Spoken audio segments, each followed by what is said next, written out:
Pierre-Yves Gomez, bonjour. Merci d'avoir accepté notre invitation, celle de la Fondation Jean Jaurès et celle de Slate.fr. Vous êtes ici pour parler de intelligence du travail chez Desclés de Brouwer. Et on a pris le parti finalement de vous interroger sur 5 notions clés de votre ouvrage et de vous faire réagir sur chacune de ces notions. La première, c'est le lien que vous établissez entre identité d'une nation, et travail. Est-ce que vous pourriez revenir sur cet aspect des choses ? Alors, une partie du livre a eu pour origine le constat qu'on parle beaucoup d'identité nationale, qu'on se cherche autour de l'identité nationale. Et en même temps, comme on peut le constater, que où se font les grands flux de migration en Allemagne, en Angleterre, et assez peu en France, contrairement à ce qu'on dit, relativement peu en France. Et pourquoi ? Parce que lorsqu'on interroge les migrants, ils vont en Allemagne parce qu'il y a du travail. Et ils vont en Angleterre, y compris en prenant des risques à Calais, parce qu'il y a du travail. Et ça a été une clé. Quand on commence un livre, il y a toujours un événement d'étonnement. Platon, la philosophie commence par l'étonnement. Pourquoi ? Alors, on a l'impression, nous, Français, que nous sommes submergés par une masse de migrants. Et en fait, lorsqu'on interroge les migrants, ils veulent aller ailleurs, au nom du travail. Et donc ça m'a frappé que le travail était le grand absent de la question de l'identité nationale. On pense l'identité nationale comme une culture, alors avec tout ce que ça signifie, des accords sur quelles sont les racines, quels sont les différents éléments de cette culture, et on ne s'interroge pas sur le matériel. Un espace national, une communauté de manière générale, ça s'inscrit dans un cadre, un paysage qui a été construit, formaté, réalisé par du travail humain. Et du travail humain dans le temps. Et du coup, j'ai pris conscience que le travail avait disparu comme sujet politique. Et finalement, le travail et le travailleur sont relativement, et jusqu'à une date récente, relativement peu absents du débat politique. On parlait beaucoup de l'emploi, de l'inversion de la courbe de chômage, mais le travail, en tant qu'il est un phénomène, c'est quelque chose qui se matérialise à travers le travail et qui nous permet d'être ensemble, de construire ensemble des communautés, qu'elles soient locales, nationales, qui produit nos paysages, nos vêtements, notre façon de vivre et les biens que nous consommons. Ce travail-là disparaît en tant que vecteur qui constitutif d'une société en général et d'une nation en particulier. Voilà quel était mon point de départ. Donc, au fond, lorsque nous réfléchissons sur l'identité, jusqu'où on tient compte du fait qu'il y a une identité par le travail. Et cette identité, on la voit bien lorsqu'on voyage. On voit bien que les paysages sont différents. Donc, le travail humain a modelé les paysages de façon différente, que les immeubles, la façon de travailler est différente, la qualité, l'esthétique du travail est différente. Et donc il y a quelque chose d'extrêmement identitaire pour le coup. Donc voilà, j'ai mis ensemble ce questionnement sur l'identité, un peu creux, et ce questionnement sur le travail absent. Et en les mettant ensemble, j'ai essayé de comprendre, pourquoi le travail était si important pour constituer l'identité, et deux, pourquoi il avait disparu. Le travail donc, est très important et central, mais comme vous l'expliquez dans votre livre, il est en quelque sorte occulté, y compris les conditions de travail, qui est un sujet dont on aborde peu. En revanche, on parle beaucoup de la consommation et du consommateur. Or, nous sommes tous des travailleurs et des consommateurs. Et vous expliquez qu'il y a une opposition qui se crée entre une cité du travailleur et une cité du consommateur. Et vous le détaillez en expliquant par exemple qu'on doit choisir entre consommer sans entrave ou décider du sens du travail. Alors est-ce que vous pouvez revenir sur cette opposition entre le travailleur et le consommateur ? Alors c'est la thèse effectivement centrale du livre. J'essaie de montrer que si le travail a disparu comme problème politique ou comme vecteur politique, c'est parce qu'il a été remplacé par la consommation. Plus exactement, le travailleur a disparu en tant qu'acteur pour être remplacé par le consommateur. Nous sommes vus politiquement d'abord comme des consommateurs. Et donc, ce que cherche le politique, l'économique évidemment, c'est d'accroître notre consommation, et c'est ce qui fait le bien collectif. C'est ce qui est supposé être le moteur de notre activité, la dynamique de la société. C'est le consommer plus, et du coup, le travail s'ajuste à la consommation. Pour comprendre simplement, on peut imaginer une pièce, regarder notre activité du côté du travail, je produis, ou du côté de la consommation, je consomme. Lorsque je regarde du côté du travail, du travailleur, je me pose la question, quel est le travail qui produit quoi? Exemple, lorsqu'on produit des biens de consommation alimentaire, quel travail paysan permet quelle consommation? Je pars du travail, j'en arrive à la consommation. Autre chose de partir de la consommation, combien je consomme? Et me poser la question, ou pas, quel est le travail qui permet cette consommation? On voit bien que dans un premier cas, je m'intéressais à la façon dont les pommes que je mange vont être fabriquées. C'est tout le souci qu'on a aujourd'hui pour aller chercher de nouveau le travailleur derrière la consommation qu'on nous offre. Autre chose est de se dire, mais j'ai des pommes à consommer, mais je peux avoir des fraises, et peu importe d'où elles viennent, et peu importe comment elles sont constituées, le travail doit s'ajuster à la consommation. Donc de citer, alors bien sûr que c'est la même chose, mais c'est pas du tout la même chose politiquement, de tirer notre société à partir du travailleur et de l'appropriation par le travailleur de son travail, et de la tirer par le consommateur et du rêve que l'on propose au consommateur de consommer toujours plus. Et la thèse que j'essaie de mettre en jeu dans le livre, c'est de montrer qu'en fait le travail disparaît comme sujet politique, le travailleur disparaît comme sujet politique, et il est remplacé par lui-même en tant que consommateur, et il devient le premier agent de l'exploitation du travailleur, le consommateur. Nous-mêmes en tant que consommateurs, nous sommes les premiers agents d'exploitation du travailleur. 25% d'obèses en France, 25% des agriculteurs gagnent moins de 300 euros. L'industrialisation de l'agriculture a permis une surconsommation jusqu'à poser des problèmes de santé qui vont jusqu'à l'obésité. Et en fait, on a des pauvres, c'est quand même incroyable, au bout de 3 siècles de développement industriel effréné, on a des agriculteurs pauvres et des consommateurs obèses. Donc, quand on met les choses ensemble, on voit ce que c'est que la cité du consommateur. C'est celle qui tire la société à partir de la consommation, et peu importe ce qui se passe derrière les coulisses. C'est peut-être le même travailleur, d'ailleurs, le même agriculteur qui va être, non pas obèse, mais en tout cas qui va tirer la consommation et qui va s'appauvrir lui-même. Voilà, nous devenons nos propres exploiteurs. Disons, la proposition que vous faites, évidemment, on y reviendra tout à l'heure, c'est de remettre le travail au cœur du dispositif pour bloquer un petit peu cet effet entraînement que vous venez d'évoquer. Vous dites que finalement la seule limite à tout ça, c'est la bande que l'homme peut se donner à lui-même via le travail utile. Et du coup, c'est à ce moment-là que vous faites un lien sur lequel j'aimerais que vous reveniez entre l'intelligence du travail et l'exigence environnementale, qui est évidemment un sujet très très au cœur de notre question aujourd'hui. Alors l'intelligence du travail, qui est le titre du livre, c'est aussi le thème du livre. Au fond, avoir l'intelligence de son travail, c'est redevenir intelligent quant au travail relativement à la consommation. C'est ça l'idée.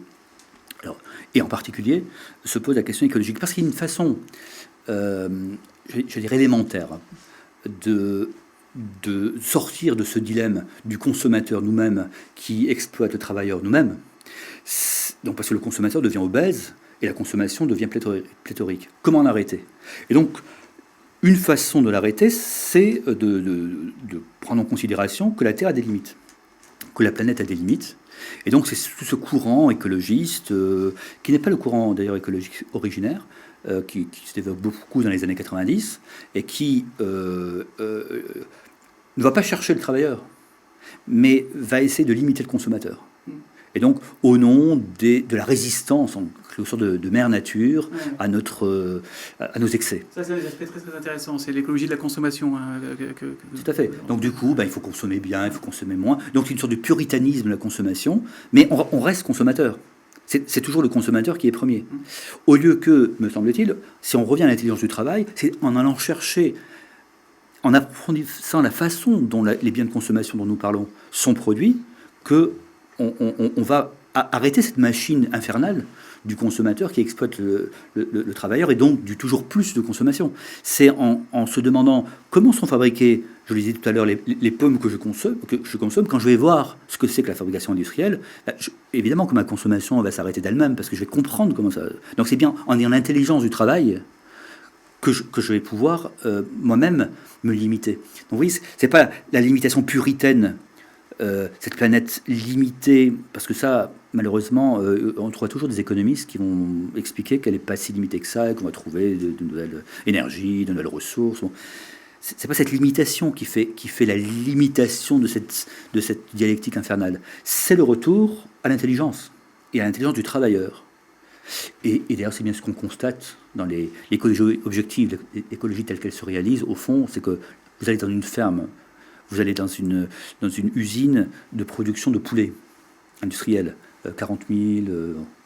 Puis vous allez dans une ferme, vous voyez 2 poulets, vous allez acheter finalement, même plus cher, vous allez acheter le poulet de ferme, évidemment. Ayant vu comment ça se fait, c'est le fait que ça a été masqué. Encore une fois, on regarde le politique du côté du consommateur ou du côté du producteur. Si on le regarde que du côté du consommateur, on ne sait pas comment c'est fait, on achète infiniment. Voilà, donc je crois que...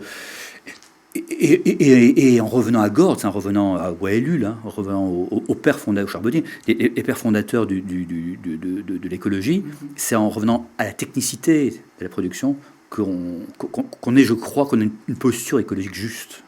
Justement, il y a une image dans votre livre qui illustre bien cette forme de réconciliation entre le travailleur et le consommateur, c'est le mythe ou le rêve du potager. Vous écrivez que c'est vrai que les Français souvent rêvent d'avoir un petit jardin ou un potager parce que quelque part ça crée enfin la réunion entre d'un côté ce que je produis et de l'autre côté ce que je consomme. On voit tout de suite le lien, et ce lien a tendance à disparaître dans une société plus industrielle, et vous utilisez l'opposition d'une économie de proximité contre une économie de la multitude. Alors est-ce que vous pouvez nous expliquer cette opposition? Le mythe du potager, effectivement, c'est ce mythe qui nous touche tous. Hein. Je vois en plantant le produit de ce que je fais, donc j'ai l'intelligence du travail. Hein. L'intelligence du travail, le mythe de l'intelligence du travail, hein, si on utilise une image, c'est le potager où je sais ce que je fais et je sais ce que produit mon effort. Et je peux le consommer. Et évidemment, ma consommation s'ajuste à mon effort. Si je plante, je vais consommer des carottes. Si je n'en plante pas, je ne consommerai pas. Donc, mythe du potager. Ensuite, ce que j'essaie de montrer, c'est que avec le développement de certaines technologies, il se passe quelque chose de considérable. Depuis l'origine du capitalisme, quelque chose de très nouveau, c'est que le capital est sorti des organisations. Pendant 2 siècles, c'est la machine-outil, c'est la concentration de capital qui fait l'organisation, qui fait l'entreprise. Depuis 20 ans, on a assisté à la sortie du capital technique, c'est-à-dire que chacun d'entre nous avons un ordinateur portable, un téléphone portable, et ça fait l'économie de la connaissance. Or, cette économie de la connaissance, c'est ce qui tire l'économie. Donc, pour la première fois depuis le début du capitalisme, on est entré dans une situation pré-capitaliste où une partie non négligeable du capital est sortie des organisations qui tiennent le capital. Bon. Or, qu'est-ce qui va se passer? Soit ce capital est réapproprié par des grands groupes. Comment? Parce que ils vont nous laisser gérer notre capital, nos ordinateurs, nos téléphones portables, mais ils vont gérer l'information, le big data, l'intelligence artificielle, les connexions qu'on fait entre l'information, les réseaux sociaux, mais eux gérant la masse. Plus il y a d'acteurs qui utilisent avec leurs petits ordinateurs, leurs petits téléphones localement, qui utilisent leur plateforme, et plus ils contribuent à une économie, donc on appelle économie de la multitude. C'est-à-dire que plus il y a d'acteurs, plus ça produit de la richesse, plus il y a d'acteurs, et celui qui contrôle la plateforme contrôle le monde, les GAFA.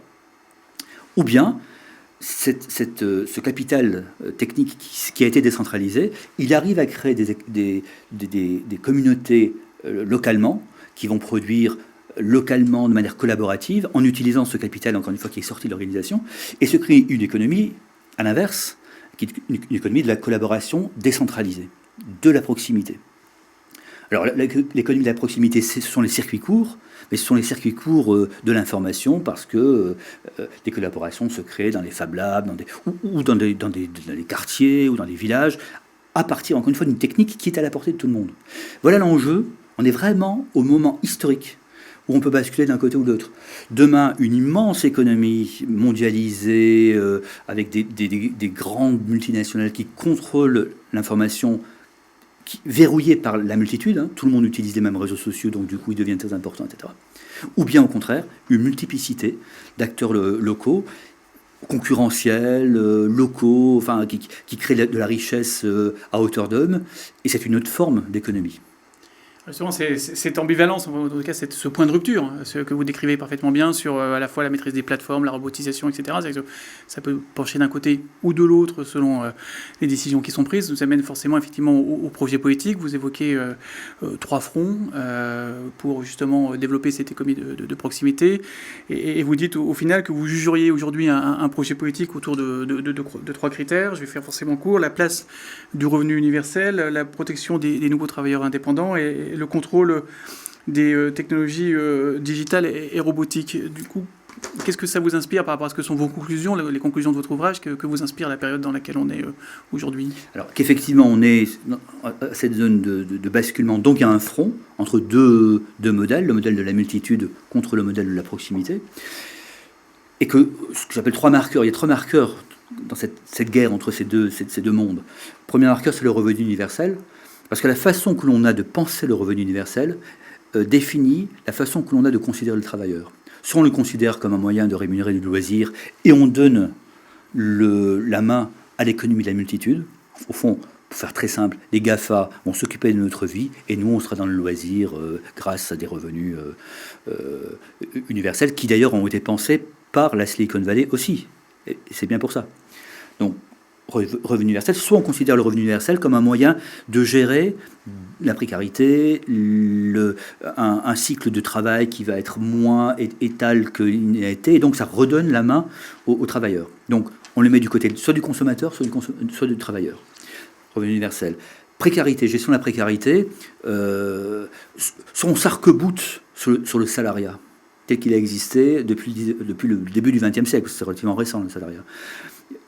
On s'arc-boute et on se dit la seule façon, c'est le salariat, donc on va défendre le salariat. Et finalement, il va y avoir une société de salariés et tout le reste. Donc là encore, multitude va employer des salariés, et puis le reste va se débrouiller. Ou bien on considère que précisément il faut se battre contre cette accumulation par l'économie de la multitude en multipliant les formes de travail. Sauf qu'il faut éviter la précarité. Et donc indépendance, travail intérimaire ou intermédiaire ou intermittent. Bon. Et le rôle du politique, c'est de trouver les moyens d'éviter cette précarité, ce qui redonne la main au travailleur. Parce qu'il a la main sur sa carrière, mais c'est la carrière qu'il définit lui-même. Et dans un collectif. Et enfin, le plus important pour moi, c'est la gestion des plateformes, qui, à mon avis, est vraiment aujourd'hui complètement absent des débats politiques. Qui va s'emparer des plateformes? Comment le politique peut aider à l'émergence de cette économie collaborative pérenne et créatrice de valeur? Parce que c'est le cas. Mais comment la rendre pérenne face à des entreprises qui ont des moyens, qui concentrent des moyens, notamment financiers, colossaux, et qui donc peuvent, dans la décennie qui vient, pomper totalement les marchés et donc créer des marchés et absorber, aspirer ces marchés, créer des marchés de multitude de manière irréversible, parce que pour nationaliser une entreprise transnationale, ça va être compliqué. Donc c'est aujourd'hui que ça va se passer, c'est dans les 10 ans qui viennent. On encourage le collaboratif, et comment on fait? Et moi je crois beaucoup, non pas à la formation aux nouvelles technologies, mais à la formation aux hackers, à la formation au fait de s'approprier les technologies, les plateformes, d'en créer, donc, et ça dès le plus jeune âge. Soit, une fois de plus, on verse du côté de la société de consommation, et demain, on sera dans un immense parc Astérix, mais cette fois virtuel, alors qu'il était physique. Pierre Gomez, merci. Merci beaucoup.